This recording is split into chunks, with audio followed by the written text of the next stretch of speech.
बिस्मिल्लाहिर्रहमानिर्रहीम अस्सलाम वालेकुम रहमतुल्लाहि व बरकातुहू। लेक्चर नंबर 4 के अंदर आज हम लेयर्ड आर्किटेक्चर देखेंगे। OSI मॉडल के अंदर हमारे पास 7 लेयर्स टोटली होती हैं जो कि हमारे नेटवर्क के अंदर काम कर रही होती हैं, हमारे नेटवर्क्स के आर्किटेक्चर के अंदर बेसिकली काम करती हैं। सबसे पहले हमारी बात की जाए तो हमारे पास फ़िज़िकल लेयर आ जाती है। फ़िज़िकल लेयर हमारे पास, इनको आगे डिस्क्रिप्शन देखते हैं। डाटा लिंक लेयर होती है, network layer, transport layer, session layer, presentation layer and application layer. ये हमारे पास 7 बेसिक लेयर्स होती हैं जिनकी बेस के ऊपर हमारे नेटवर्क्स काम कर रहा होता है। इनके डिज़ाइन फ़िलासफ़ी देख लें लेयर्ड आर्किटेक्चर की। The complex task of communication is broken into simpler सब टास्क और मॉड्यूल्स। डेफिनेटली ये लेयर्ड आर्किटेक्चर का मकसद क्या है कि हम अपनी बिग प्रॉब्लम को स्मॉल प्रॉब्लम्स के अंदर, स्मॉल चंक्स के अंदर डिवाइड कर दें ताकि काम क्या हो कि हमारे पास ट्रांसफरिंग रेट बढ़ सके। So that's why we make an layered architecture for transferring the data. Each layer perform a subset of required communication function.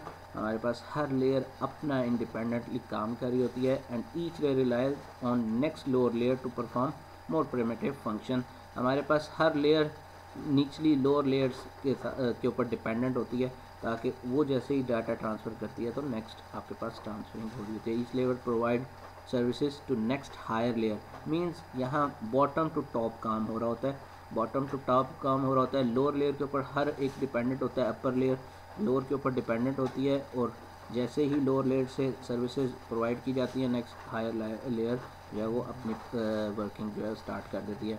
Changes in one layer should not require changes in other layer. Definitely अगर एक layer के अंदर changes आ रही हैं तो next के अंदर लाजमी नहीं होता। सो ये सारी जो हमारे पास काम कहाँ आती हैं, helps in trouble shooting and identify the problem.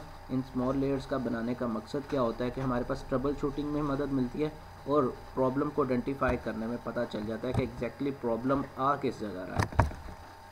So let's start an example sending a letter, कि हमारे पास किसी को लेटर भेजना है और उसके दरमियान क्या कुछ फेजेस होते हैं। This is a brief description and example of over sending a letter manually, जो हम रोज़मर्रा डेली लाइफ के अंदर जिस तरह से हम मेल बॉक्स के थ्रू, ईमेल के थ्रू हम भेज रहे होते हैं।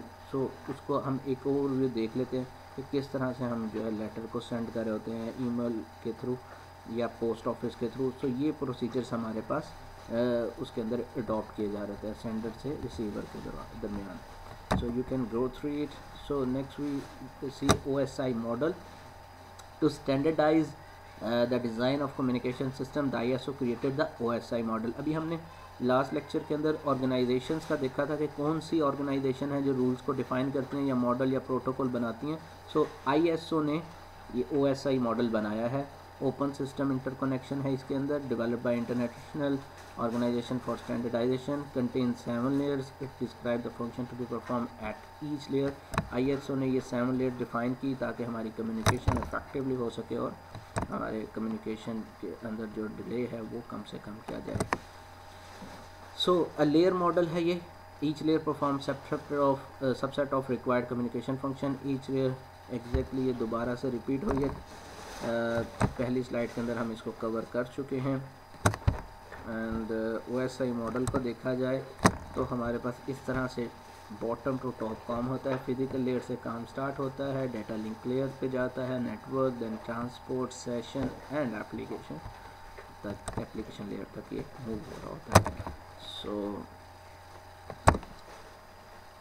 पीयर टू पीयर प्रोसेस हमारे पास इसके अंदर आ रहा होता है। पीयर टू पीयर प्रोसेस एक जो है डिवाइस से दूसरी डिवाइस तक जो काम हमारे पास हो रहा होता है वो इस तरह से फिज़िकल लेयर के पास जाता है। फिज़िकल लेयर उसकी कैटेगराइजेशन करने के बाद डाटा लिंक को भेजता है ताकि चेकिंग हो वहाँ पर, then network, then transport, then at the last stage तक पहुँचते पहुँचते ताकि हर एक पाथ के ऊपर चेकिंग हो और ट्रांसफरिंग जो है वो ईजीली हो सके।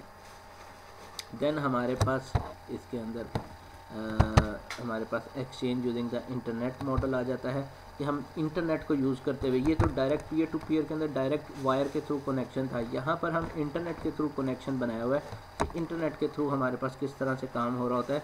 इंटरनेट के अंदर हमने पिछले लेक्चर के अंदर देखा था कि जब भी ट्रांसफरिंग हो रही होती है, डाटा कम्युनिकेशन हो रही होती है तो हमारे पास बिट्स के अंदर काम होता है डाटा जब ट्रांसफ़र हो रहा होता है। पहला 8 बिट्स का कोड हमारे पास सेंडर का होता है, वेरी नेक्स्ट सेंडर के बाद 8 बिट्स हमारे पास रिसीवर की होती हैं, and rest of the bits are over message part. So internet के ऊपर हमारे पास ट्रांसफरिंग बिट्स की फॉर्म में हो रही होती है। So this is over physical layer जिसमें हमारे पास बिट्स के अंदर काम हो रहा है। सो हम स्टार्ट करते हैं कि किस तरह से फिज़िकल लेयर काम करती है, क्या इसके रिस्पॉन्सिबिलिटीज़ हैं। The physical layer is responsible for transmitting individual bits from one node to next. Definitely यहाँ पर बिट्स के अंदर काम हो रहा है। हम प्रीवियस स्लाइड के अंदर देख चुके हैं कि हम फिज़िकल लेयर बिट्स के अंदर काम करती है। Physical characteristics of interfaces and medium representation of bits, data rate, synchronization of bit, line configuration, physical topology and transmission mode, ये तमाम हमारे पास फिजिकल लेयर इन तमाम चीज़ों की रिस्पॉन्सिबल होती है कि एक तो रिप्रेजेंटेशन कर रही होती है बिट्स की, दैन डाटा ट्रांसफरिंग रेट की, सिंक्रोनाइजेशन ऑफ बिट्स की, बिट्स को सिंक्रोनाइज इस तरह से करी होती है कि डिफाइन करी होती है कि सेंडर की बिट्स कौन सी हैं, रिसीवर की कौन सी हैं, एंड देन हमारे पास मैसेज पार्ट क्या है, उन सब की सिंक्रोनाइजेशन आपस में करा देती है, फिजिकल टोपोलॉजी को चेक करी होती है, और इस तरह से आपके पास रिस्पॉन्सिबिलिटीज आपने दे दी होती है। डाटा लिंक लेयर का काम क्या है? डाटा लिंक लेयर का काम लिंकिंग करवाना होता है फिजिकल लेयर से नेटवर्क लेयर तक। सो हमारे पास लिंकिंग किस तरह से हो रही होती है? सेंडर एंड रिसीवर के दरमियान लिंकेज बनाया जा रहा होता है। Data link layer is responsible for transmitting frame from one node to the next. Means physical layer से डाटा लिंक लेयर तक आने के लिए फ्रेम्स बनाकर आपके पास ट्रांसमिट कर रहा होता है डाटा को। सो इसके अंदर बेसिक जो काम आता है वो फ्रेमिंग का आ जाता है, एंड नेक्स्ट काम फिजिकल एड्रेसिंग उनको दे देता है। जो भी डाटा होता है उसको फिजिकल एड्रेस जो है वो असाइन कर देता है। देन फ्लो कंट्रोल को चेक कर रहा होता है, एरर कंट्रोल को, एंड एक्सेस कंट्रोल को, ये तमाम रिस्पॉन्सिबिलिटीज़ दे रहा होता है। सो नेक्स्ट हमारे पास आ जाती है node to node delivery, that is network layer. Network layer की हम डिस्क्रिप्शन देखते हैं कि नेटवर्क लेयर हमारे पास रिस्पॉन्सिबल किस लिए होती है जी? फॉर डिलीवरिंग ऑफ पैकेट्स, क्योंकि हमारे पास यहाँ पर लॉजिकल एड्रेसिंग हो रही होती है। सो सोर्स से डेस्टिनेशन के दरमियान जितनी भी पैकेट्स डिलीवर हो रहे होते हैं उन सब के लिए उनकी राउटिंग करवाना, उनको लॉजिकल एड्रेसिंग असाइन करवाना, ये सब काम नेटवर्क लेयर का होता है हमारे पास। सो ट्रांसपोर्ट लेयर क्या काम करती है? जिस तरह नॉर्मली हमारे पास ट्रांसपोर्ट करती क्या है, पैकेट्स को एक जगह से दूसरी जगह डिलीवर करती है। सो ट्रांसपोर्ट लेयर भी यही काम कर रही होती है। Transport layer responsible for delivery of message from one process to another.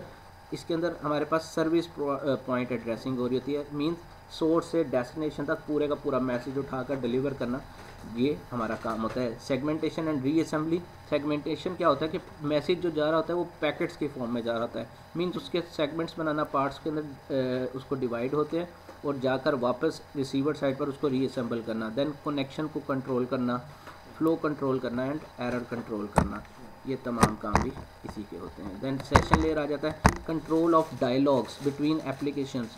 वो क्या है? Half duplex and full duplex होता है। यहाँ पर हमारे पास सिंक्रोनाइजेशन पॉइंट्स आ रहे होते हैं, मींस बैकअप पॉइंट। यहाँ पर आकर आपके पास सेशन लेयर के अंदर बैकअप वगैरह की सारी फैसिलिटी आ रही होती है।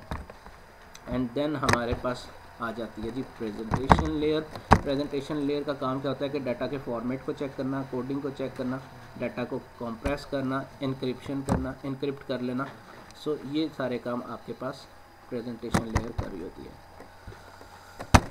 And the next thing is over OSI model के अंदर लास्ट हमारे पास एप्लीकेशन लेयर आ जाती है, layer where the application using the network resides, कि हमारे पास इसके अंदर रिमोट लॉगिन की बातें आ जाती हैं, फाइल ट्रांसफरिंग की बात आ जाती है, मेल सर्विसेज की बात आ जाती है, डायरेक्टरी सर्विसेज की बात आ जाती है कि हमारे पास एप्लीकेशन ओपन किस तरह से होगी, एप्लीकेशन के ऊपर काम किस तरह से होगा, और सारे काम इसका एप्लीकेशन लेयर रिस्पॉन्सिबल होती है इन तमाम चीज़ों को करवाने में। सो this is the 7 layer model, कि किस तरह से इस पिक्चर के अंदर हमारे पास काम हो रहा है, लेयर्स किस तरह से आपस में सिंक्रोनाइजेशन करते हुए आपस में बॉटम टू टॉप डिलीवरी करी होती हैं। सो ये हमारे पास हमारी पूरी जो 7 लेयर्स हैं इनकी वर्किंग है, किस तरह से आपस में इंटरकनेक्टेड होती हैं और किस तरह से हमारे डाटा को ट्रांसफ़र करी होती हैं। Hope so you understand today's lecture. If you have any query you can ask me through WhatsApp message. अल्लाह हाफ़िज़। अस्सलाम वालेकुम।